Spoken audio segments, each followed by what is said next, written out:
आज आम्ही जातोय दांडेकर पूल फिरायला. इतके दिवस आहे कुठंच फिरायला गेलो आणि प्रत्येकाला मला सुट्टी असायची. फिरायला नाही. मग पार्वती मग दांडेकर पूल का बरं म्हणते तेव्हा मी- लोकेशन एक शॉपचं नाव आहे, फुल नाहीये. मला काय माहित. जाऊ दे, जे असं ते कुठं जात आहे. पार्वती सॉरी गाईज, जर लोकेशनचं नाव चुकीचं घेतलं गेलं म्हणून.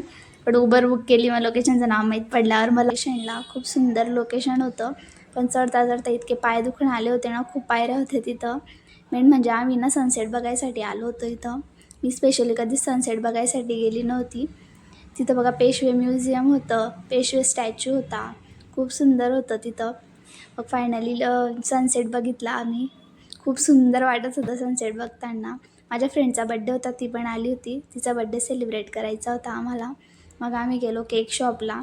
तिथून मस्त मिक्स फ्रूट केक घेतला, त्याच्यावर तिचं नाव लिहून घेतलं. मग गेलो हॉटेलला तिच्या बड्डे सेलिब्रेशनसाठी. फोटोज वगैरे काढले, जेवण केलं. चला मग भेटूया आपण नेक्स्ट व्लॉगमध्ये. लाईक, शेअर आणि सबस्क्राईब करा चॅनलला. Bye bye.